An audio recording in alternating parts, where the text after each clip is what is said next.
आज दिल्ली की बल्लेबाजी एक बार फिर कोलैप्स देखने को मिला। लग रहा था कि भाई डेविड वार्नर चलेंगे या लग रहा था कि अक्षर पटेल चलेंगे, लेकिन चले कौन? मनीष पांडे, जिन्होंने एक अच्छी पारी खेली। लेकिन वो कहते हैं ना, एक अकेला थक जाएगा मिलकर हाथ बटाना, लेकिन ये तो दिल्ली की टीम हाथ में है ही नहीं, ये तो दिल्ली की टीम में है ही नहीं। चलेगा तो कोई अकेला चलेगा, इकट्ठा पूरी टीम नहीं चल सकती। अब मैं तो ये कह रहा हूँ कि दिल्ली की टीम को एक टीम कहना ही छोड़ दीजिए, क्योंकि इंडिविजुअल्स ही तो प्रदर्शन कर रहे हैं यहाँ पे। और अगर आरसीबी की बात करें तो महिपाल लोमरोर, विराट कोहली, सबसे पहले विराट कोहली की बात करते हैं, जिन्होंने तूफानी शुरुआत दी। 34 गेंद पर एक और अर्धशतक लगाया, स्ट्राइक रेट 147 की। बिल्कुल, और शानदार देखिए 6 चौके लगाए और एक छक्का भी लगाया है। और दिनेश कार्तिक की बात करें तो क्या करियर खत्म हो गया दिनेश कार्तिक का आईपीएल से भी? सोशल मीडिया पे तो कहा जा रहा है कि कमेंट्री बॉक्स जल्दी से पकड़ लेना चाहिए इनको। और जिस हिसाब से पता नहीं किस बात की जल्दी लग रही है इनको, एक फिनिशर का रूप, एक रोल दिया गया था इनको। मुझे लग रहा है कि शायद थोड़ा सा जल्दबाजी कर रहे हैं। फॉर्म में तो लग रहे थे कि जिस हिसाब से बैट पे गेंद लग रही है, फॉर्म में तो लग रहे हैं, लेकिन लेकिन लेकिन लेकिन फिर भी आप समझ जाइए कि करियर मेरे को तो थोड़ा सा अधर में दिख रहा है। बिल्कुल, ग्लेन मैक्सवेल की बात करें, 14 गेंदे 24 रन, इन्होंने भी एक अच्छी पारी खेली। लेकिन वो कहते हैं कि 174 के स्कोर तक ही पहुंच पाई थी आरसीबी की टीम, लेकिन संघर्ष कर रहे थे ग्लेन आप सोचो, नहीं पर नहीं आ रही थी अच्छे से नहीं आ रही थी। उसके बावजूद 3 छक्के मारे। अगर इनके ये 3 छक्के नहीं आते तो ये स्कोर 150-55 रह जाता। क्योंकि उसके बाद आप देखिए ना कि जिस हिसाब से अनुज वो कर रहे थे, स्ट्रगल कर रहे थे, शाबाज स्ट्रगल कर रहे थे, तो मुझे लगता है कि बाद में थोड़ी सी परेशानी हो सकती थी। लेकिन पृथ्वी शॉ की किस्मत को क्या ही कहे, मतलब कभी बल्ले से रन नहीं बन रहे। आज लगा कि यार थोड़ा सा अच्छा रन बना लेंगे, अच्छी स्टार्ट दे देंगे, लेकिन रन आउट हो गए। हवन वगैरह करवा लेंगे, इनको हवन करवाना पड़ेगा मुझे लग रहा है, क्योंकि शून्य इनके खाते में बहुत ज्यादा आ रहे हैं। देखिए डेविड वार्नर की वहीं दूसरी तरफ बात करें, आज स्ट्राइक रेट ठीक है। स्ट्राइक रेट आप कह रहे थे कि स्ट्राइक रेट आज ठीक है, लेकिन आज सिर्फ 19 रन बना पाए। और जो उम्मीद की जाती है कि डेविड वार्नर कप्तानी पारी खेलेंगे, वो 50 से इनके पास जरूर है, ऑरेंज कैप के हकदार जरूर है, लेकिन मैच नहीं जीत रही है दिल्ली कैपिटल्स की टीम। देखिए लग भी नहीं रहा। आप बॉडी लैंग्वेज ही देख लीजिए कि आप जब ये मैदान पे उतरते हैं तो आपको लगता है कि ये मैच जीतने के इरादे से उतरे। जिस हिसाब से फील्डिंग होती है, जिस हिसाब से पूरी रणनीति बनती है, सब कुछ उल्टा जा रहा है इनके लिए और मुश्किल हालात है। देखिए 5 में 5 हार के बाद उठना, मुझे नहीं लगता कि शायद ये टीम प्लेऑफ में जगह बना पाएगी। आज के मैच के बाद कम से कम ये तो कंफर्म हो गया है। बिल्कुल, अक्षर पटेल की गेंदबाजी की बात करें तो 3 ओवर 25 रन देकर 1 विकेट इन्होंने हासिल किया। 8.30 की इकोनॉमी, स्पेल अच्छा था, लेकिन क्यों नहीं करवाए जाते हैं अक्षर पटेल से पूरे ओवर? रणनीति तो क्या बना रहे हैं यही तो समझ में नहीं आ रहा ना। बल्लेबाजी करने इतनी नीचे भेजते हैं, उसके बाद देखते हैं भाई अक्षर पटेल पूरे ओवर नहीं करवा रहे। आज तो अभिषेक पटेल को भी ऊपर भेज दिया बल्लेबाजी। पिछले मैच में 4 ओवर में 20 रन दिए थे इन्होंने सिर्फ, और आज सिर्फ 3 ही ओवर करवाएगा इनसे, वहां पर जहां पर स्पिनर्स को मदद मिल रही थी एक तरफ से। जी बिल्कुल। और देखिए डेविड वार्नर की कप्तानी उस तरह से नहीं दिख रही है जैसे वो हैदराबाद के लिए करते थे। जो बोल्ड फैसले लेते थे बिल्कुल भी नहीं दिख रही है। और आज का सुपर हीरो विजय कुमार, बिल्कुल विजय कुमार देखिए डेब्यू कर रहे हैं आरसीबी के लिए। आज 4 ओवर में सिर्फ 20 रन देके 3 विकेट हासिल किया, और पहला विकेट था डेविड वार्नर का। बहुत ज्यादा खुशी हुई होगी इन्हें भी कि भाई आज मतलब डेब्यू किया है और पहला विकेट ही मिल गया है डेविड वार्नर का, और दूसरा विकेट अक्षर पटेल का। तो मतलब आप सोच सकते हैं कि दिल्ली की टीम की जो रीढ़ की हड्डी थी, या कहें एक रीढ़ की हड्डी, एक राइट हैंड जो था, वो यहाँ पर विजय कुमार ने ध्वस्त कर दिया। बिल्कुल। और उसके बाद भी लगातार विकेट लेते रहे और एक बार भी दिखा नहीं। पहले ओवर में एक चौका जरूर पड़ा, लेकिन उसके बावजूद कभी नहीं दिखा कि दबाव में है, और जो दबाव में ना बिखरे वही तो ये खिलाड़ी है। बिल्कुल बिल्कुल, दबाव में बिखरे नहीं है। मिचेल मार्श 2 ओवर 18 रन दिए, 2 विकेट आज इन्हें भी मिले, क्योंकि गेंदबाजी में इन्हें वो शुरुआत आज मिल गई थी। लेकिन बल्लेबाजी का क्या, मिचेल मार्श शादी भी हो गई अब तो, क्या पता इसी वजह से नहीं हो रहा। देखिए जल्दबाजी कर गए थे जब आए थे। पिच जिस हिसाब से लास्ट में रिएक्ट कर रही थी, मुझे लगता है जल्दबाजी कर गए। लेकिन इनको बोल भी सकते हैं कि उस समय अटैक होना था, क्योंकि विकेट गिर चुके थे लगातार। पृथ्वी शॉ का विकेट गिर गया था, रन रेट 1.3 पे 1 रन था, तो 9 गेंद आपकी पहले चली गई थी। पावर प्ले का आपको इस्तेमाल करना था, आउट हो गए। इंडिया के खिलाफ तो उन्होंने बहुत धुनाई करी ऑस्ट्रेलिया की तरफ से, लेकिन यहाँ सब खत्म है। यस टूल अंडर 19 जिताया, रणजी में अच्छा प्रदर्शन किया, लेकिन 2 मैच लगातार फेल हो चुके हैं। तो इनको समझना होगा कि लगातार मौके नहीं मिलेंगे अगर फेल होते जाएंगे तो। बिल्कुल लगातार बिल्कुल मौके नहीं मिलेंगे। लेकिन अभिषेक पटेल आए हैं ऋषभ पंत की जगह, लेकिन ऋषभ पंत की कमी अभिषेक पोरेल कैसे पूरी कर सकते हैं? कर भी नहीं सकते। देखिए अनुभव ले लीजिए, आप सारी चीज ले लीजिए, और मुझे लगता है कि आज इनको बहुत जल्दी भेज दिया गया है। आपकी जब टीम में इन फॉर्म अक्षर पटेल है तो क्या जरूरत थी इनको भेजने की? तो ये गलती तो हर बार कर रही है दिल्ली कैपिटल्स की टीम, मैं कहूंगा ये गलती आपको लग रही है ना, दिल्ली को नहीं लग रही है, तभी तो बार बार उनकी क्या पता कोई रणनीति हो, उन्हें पता है कि ये रणनीति उनकी काम नहीं कर रही है, तो उनको प्लान बी की साइड जाना चाहिए। लेकिन और वो भी तब जब पिछले मुकाबले में अक्षर पटेल ने मुंबई के खिलाफ ताबड़तोड़ अर्धशतक जड़ा था और लंबे लंबे छक्के मारे थे, उसके बावजूद अक्षर पटेल पर भरोसा नहीं जताया जा रहा है दिल्ली कैपिटल्स के द्वारा। मनीष पांडे देखिए, बात करें आज तारीफ वाली पारी इन्होंने खेल दी है, 38 गेंदे 50 रन। एक बार जब लग रहा था मनीष पांडे जब खड़े थे कि भाई क्या आरसीबी, क्योंकि आरसीबी तो आरसीबी है, क्या मनीष पांडे मैच जितवा तो नहीं देंगे, लेकिन बहुत पीछे हट गए थे। कोशिश करी, जितनी कोशिश कर सकते थे करी, और इनकी भी स्ट्राइक रेट का मसला रहता है, लेकिन आज इन्होंने वो मसला रहने नहीं दिया। लगातार विकेट गिर रहे थे, उसके बावजूद 131 से ज्यादा की स्ट्राइक रेट से रन बनाए, तो इनकी पूरा 100 नंबर दे दीजिए इनको। और बहुत सारे जो फैंस है जो हमारे, सबसे पहले मैं अंकिता की साइड जाऊंगा। अंकिता, जिस टीम को आप सपोर्ट कर रहे हो वो हार रही है, कब ये हार का सिलसिला खत्म होगा? ये आप गलत बोल रहे हैं। मैं आरसीबी की तरफ थी, पहले भी, कल भी थी और लाइव में भी थी आरसीबी की तरफ, क्योंकि देखो कृष्णा हंस रहा है। नहीं, वो कृष्णा इसलिए हंस रहा है कि झूठ बोलने की भी एक लिमिट होती है, कुछ लिमिट नहीं। लाइव में ईशा के सपोर्ट में खड़े हुए थे। आप वो अकेली थी ना बहुत देर से, तो मुझे लगा कि थोड़ा सपोर्ट कर देना चाहिए। और मैंने ये भी बोला था, देखिए मैंने ये भी बोला था कि दिल्ली जिस तरीके से खेल रही है कहीं ना कहीं गेम बिगाड़ेगी, तो आज लग भी रहा था जिस तरीके से आपने बोला कि बॉडी लैंग्वेज थी। और मुझे लगता है ना कभी कभी तो हम ही भगवान है, ठीक है।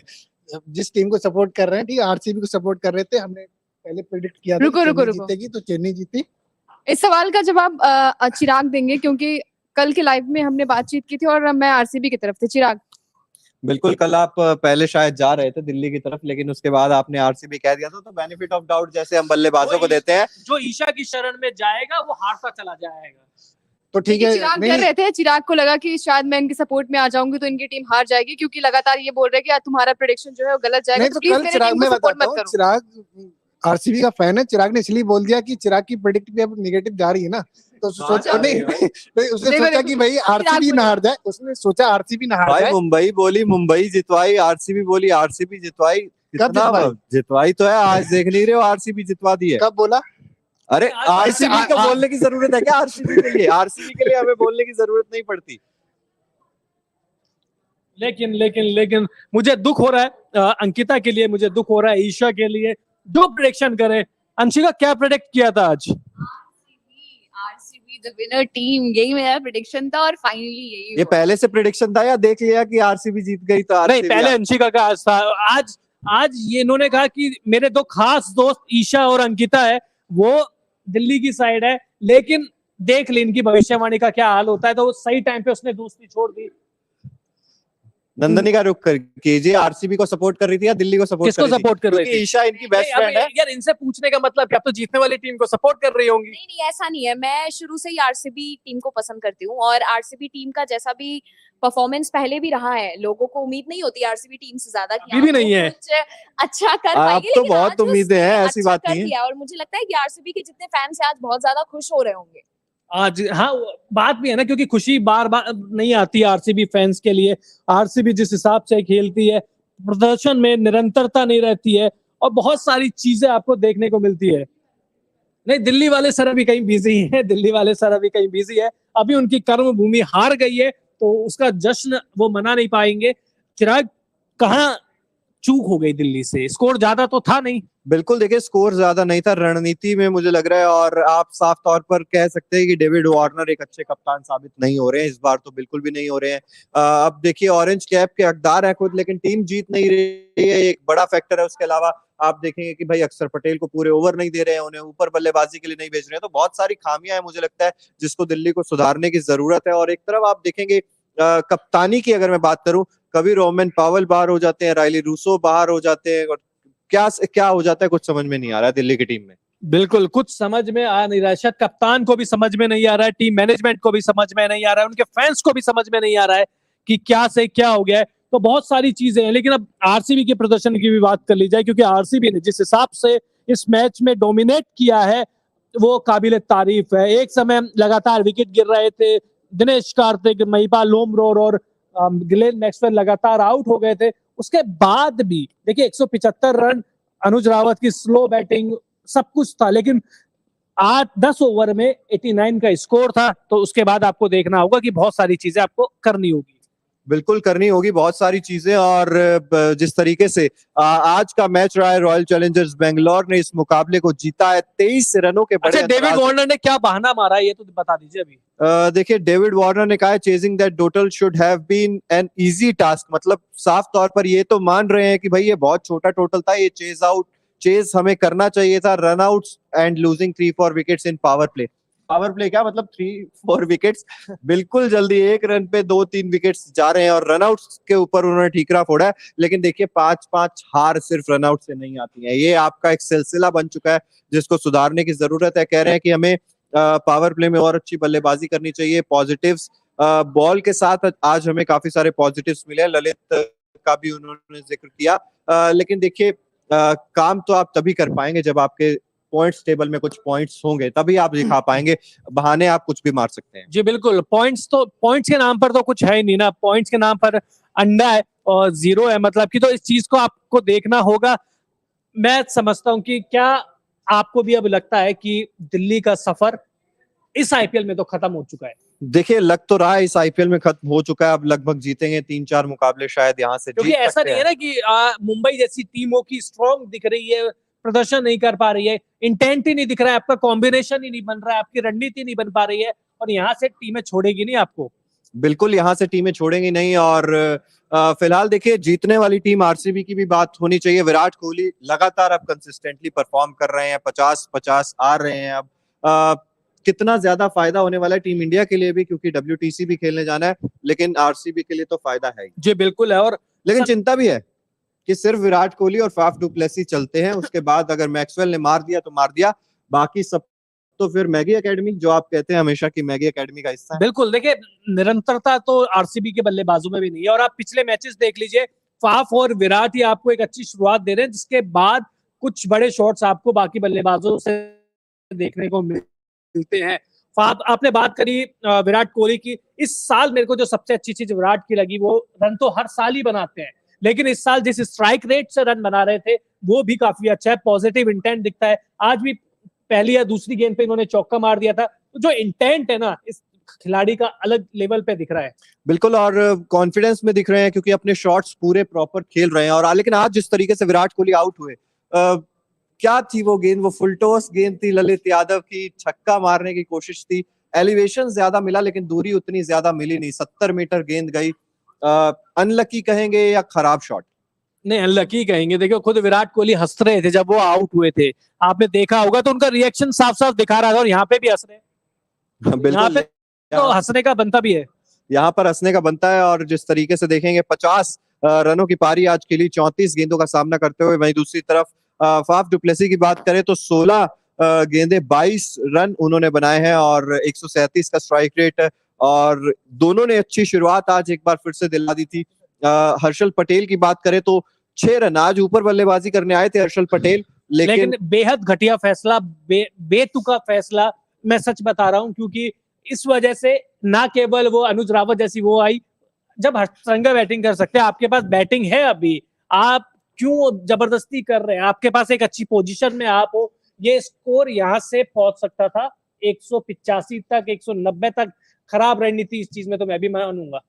बिल्कुल खराब रणनीति। और हर्षल पटेल से बल्लेबाजी में भी क्योंकि उम्मीद की जाती है, लेकिन बल्लेबाजी में बट इतनी ऊपर में नहीं की जाती ना। आप अनुज रावत ने भी ठीक है वो रन आउट कर दिया, नहीं तो इम्पैक्ट प्लेयर वहां पे क्या करता है, मैं अभी भी कह रहा हूँ, उस समय भी आपसे कह रहा था जब ये इम्पैक्ट प्लेयर लिया था कि कर्ण शर्मा इनसे अच्छी बल्लेबाजी कर लेंगे। 68 की स्ट्राइक रेट से 22 गेंदों में सिर्फ 15 रन बनाया अनुज रावत ने, इम्पैक्ट प्लेयर के रूप में आए थे। और हम लोग ये बात भी कर रहे थे कि भाई अगर आप टोटल ज्यादा बड़ा नहीं कर पाए तो फिर आपको गेंदबाज चाहिए होगा वहां पर। क्या कप्तान हसरंगा भी बल्लेबाजी कर सकते हैं, पांडेल भी बल्लेबाजी कर सकते हैं, इसलिए फैसला और आश्चर्यजनक मेरे लिए तो है कम से कम। बिल्कुल, ये फैसला आश्चर्यजनक है। हालांकि आरसीबी जीत गई है तो शायद उस चीज का इतना जिक्र ना किया जाए, लेकिन निश्चित तौर पर फैसले कई सारे आज सवालों के घेरे में आएंगे, खासतौर पर दिल्ली कैपिटल्स के लिए।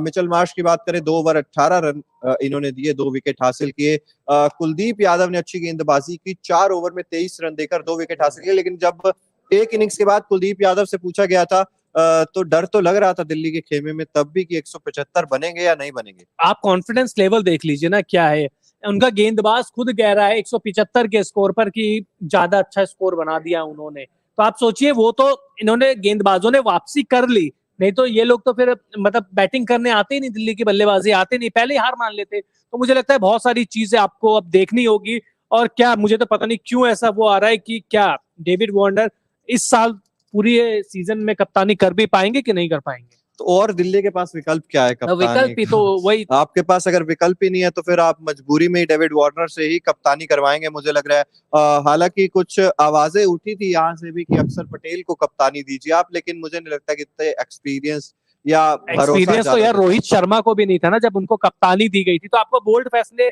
लेने होंगे। और बड़ी टीम कैसे बनती है? बड़ी टीम ऐसे ही तो बनती है कि आप बोल्ड फैसले ले, आप सारी चीजें अप्लाई करें। जब रोहित शर्मा को 2013-14 में कप्तानी मिली थी, कितना एक्सपीरियंस था उनको, ना उन्होंने टीम इंडिया के लिए कप्तानी करी थी, ना उन्होंने डोमेस्टिक में करी थी। तो आपको ये बोल्ड डिसीजन तो लेने होंगे।